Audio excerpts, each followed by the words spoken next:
Yo, what's up, y'all? Today I'm going to be going over NBA 2K26 and some of the cool information that they dropped. I really wanted to get into it just because there was decent bit of information they dropped. But without further ado, let's get into this dang video. They released quite a bit of information. I'm not going to lie, they released quite a bit of information. Some good, some questionable, but I do want to get into it. I'm just going to mainly go over MyCareer and, the MyPlayer builder that we've gotten so far and some little teasers that we've seen so far.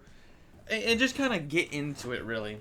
I'm not going to go over anything else, but let's get into it so I can stop rambling. So, as you see here, they released their first roadmap courtside report. There's some interesting things to see here in this picture, first off. The first one is, if you zoom in on this right here, it actually says the city park. Now, you might be thinking, wow, what's the difference?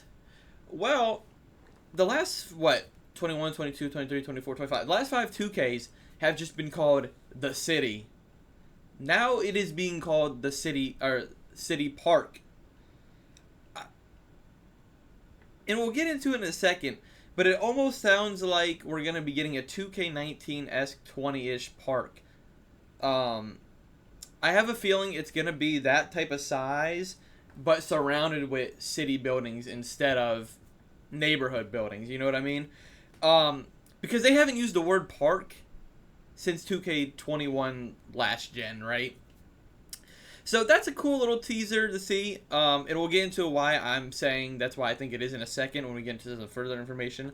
But that's the biggest teaser that's up here out of all of this. There's this little glass jar right here that somebody said maybe they're adding backboard breaking animations, which would be cool. I feel like it would be a cool, like, game-ending animation. You know what I mean? Like, when the game ends, maybe you dunk it and you break the backboard. That'd be cool as shit, right? You know what I mean? That's it for this. As you know it, if you get the 100 or the 150 edition, or technically 135, because I'm assuming most of you played 2K25 and you get 10% off, you get the game on August 29th. This is the earliest the 2K's ever come out in probably forever. So that's very interesting. Right here it says gameplay full reveal will be July 28th, which is, I don't know if it's next week. Might be the week after. Yeah, the week after next week. They go into their normal BS of every year. Reward, skill-based gameplay. This could be a whole lot of BS, They usually say this shit every year. We really want to hone in our rewarding skill-based gameplay where actions on the sticks fully control and translate the outcomes you see in-game. They say this every year, and then it's just like, it doesn't matter. So I'm going to kind of skip over that because I don't really think it matters too much. They did say, however, though, on higher difficulties, including competitive multiplayer modes, that it will be green or miss. Which most of the time it was anyways. Like, a white hardly ever went in. But cool to see, right? But something very interesting to see that they're finally adding back is shot meters and dunk meters both will now show green windows. So no more meters where you just fill the bar. It'll actually show where the green window is, which is nice to see. Because some of the meters are super terrible when it comes to that. It's hard to see where that green window really is. Another interesting thing they added was layup timings is permanently enabled to separate skill finishers and make those highly contested finishes at the rim. I'm assuming if you're wide open, the green bar is probably going to be the size of freaking skyscrapers, so that's not too big of a deal. Moving into this, new tools for offense and defense. It says get ready to elevate your game and feel the pulse of the pros with new moves that empower you deeper control in the post and more control. Customization for how you attack the rim. Once again, this sounds like a bunch of just words, right? Words to get our brains excited. This doesn't mean a whole lot of anything, so I wouldn't even pay it much money. The last two things I read, other than the part about it being green or miss and the green, like, timing shit, a lot of this is just a bunch of just words that get you excited. But let's move on to one of my favorite parts, the MyPlayer builder. It says, we know how important the process of creating a MyPlayer is, which is why we've added more in-depth and quality of life improvements to the builder to help you understand the type of your build you're making. Now, does this mean we're getting a new builder? Are we keeping the same exact shit we've had for 5 years? I don't know, right? This doesn't really help that much. It says with new advanced tools, it says like the ability to preview unlockable body types, like that mattered, I guess. I don't know. It says the MyPlayer builder is packed with upgrades designed to give you more context and more control and more ways to create your perfect build. Now, I mean, like, how much more control could they really give us? Let's be honest. how much more control can you really get in the builder? We already have max capability on the builder. You can literally put the stats to what you want. Now, one thing they could do is take away a lot of the connected stats, because really that was where the main problem was, where a lot of the stats are connected, and it kind of ruined builds. Because if you put one stat up, it raises another stat, and then you're kind of stuck with this build with stats that you didn't even want to begin with. And it would fill your overall up quicker. And then it says freshly play styles year round. It says the MyPlayer builder and NBA 2K26 double downs on everything the community loved in 25 and more. Cap breakers are coming back with improvements. I don't know what improvements cap breakers could really get. I mean, they just add stats to your build. And then a build that rewards smarter progression, gives you new ways to evolve your playstyle all year long. So that's interesting to hear. It says they're bringing back the 5-level take again, which is fine with the takeover ability system. I have no problem with that. This is the one where, it gets me interested, is the MyPlayer build diversity. It says, the MyPlayer builder has been balanced to ensure that all heights, short and tall, can be effective on the court and encourage more build diversity. Overall, the MyPlayer builder remains intuitive for beginners, but veteran players can dive deep into creating their perfect build. Now, does that mean there's going to be many ways to go at the builder? Will there be a more beginner-friendly way to go at the builder, or will there be a more advanced way to go at the builder? Like it says, intuitive for beginners, while the veterans can dive deeper into creating their perfect build. Personally, for me, I've been saying over and over and over again, we've had this open-ended builder for 5 2Ks. I prefer to just go back to something more simple, but I don't think 2K is going that route. Whatever. It doesn't really matter to me.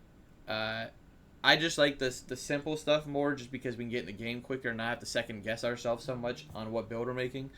So, yeah, that's where I'm about that. And I do like how they mentioned that all heights, tall and short, can be effective, because, as you know, it's like, once you get past a certain height, there's no point of playing that build anymore,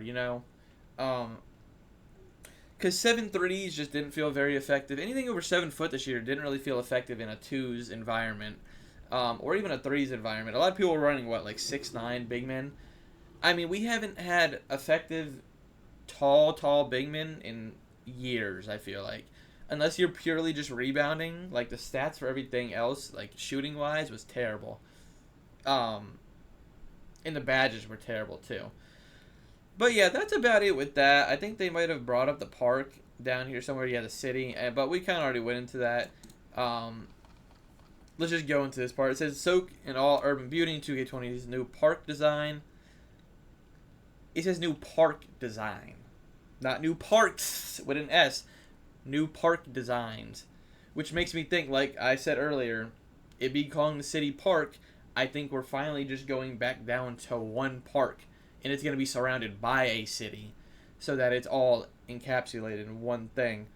It did say we're focused on more natural and grounded scenery, like courts you might find in the real world, based on community feedback, plus new lighting improvements and fixed time of day that will reduce harsh shade and sunlight, which is annoying. Some courts you would get a big ass shade on it and you can't see what you're doing.